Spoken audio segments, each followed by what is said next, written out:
Kaixo ikasleok, gaur ikusiko ditugu frisoak eta mosaikoak. Frisoak higiduraren bitartez irudi bat errepikatu egiten da bi zuzen paraleloen artean. Azalera hori osatuz. Adibidez, hemen daukagu horrelako irudi bat, eta ikusten dezutenez, higitu egiten dugu. Kasu honetan, traslazio baten bitartez.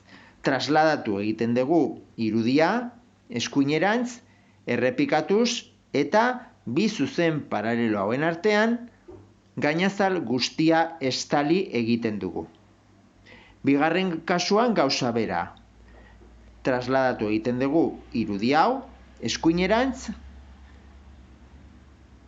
bi zuzen paralelo hauen artean, eta estaltzen dugu gainazal osoa. Beste kasuetan gauza bera gertatu egiten da. Trasladatu egiten da higidura, eta errepikatzen da. Eta gainazala estali egiten da. Hemen ere bai, kasu honetan gauza bera, errepikatu egiten da irudi hau hemen, bi zuzen paralelo hauen artean. Gainazala estaliz eta hemen baita ere. Kasu honetan, errepikatutako irudia trasladatu egiten da. Baita ere, biratu daiteke. Kasu honetan bakarrik daukagu trasladazioa friso hauetan.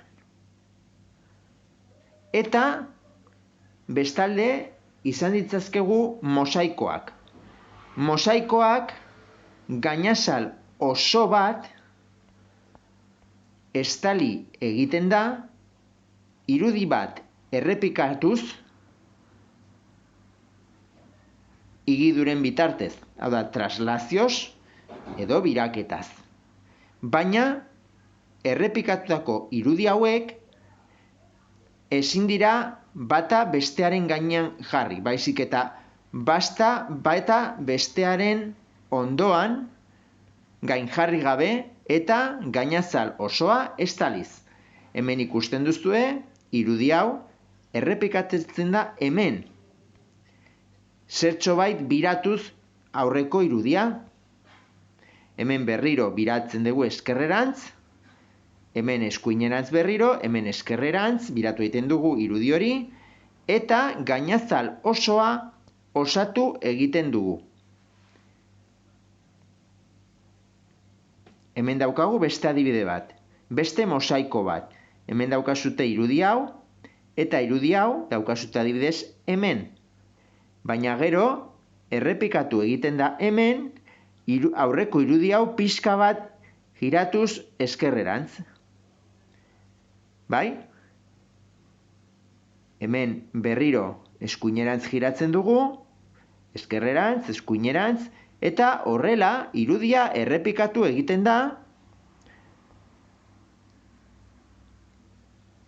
higidura baten bitartez, biraketen bitartez, eta estali egiten da gainazal osoa irudi hauek gainjarri gabe, bata bestearen alboan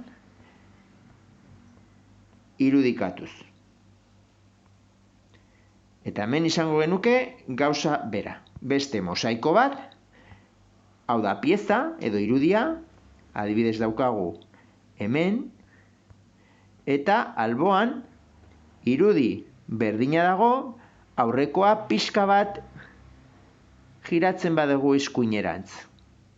Eta berriro eskerrerantz biratzen dugu, eskuinerantz, eta horrela osatzen dugu gainazal oso bat, pieza hau, irudi hau, gain jarri gabe, bata bestearen gainean jarri gabe, hau da, bata bestearen alboan jarriz.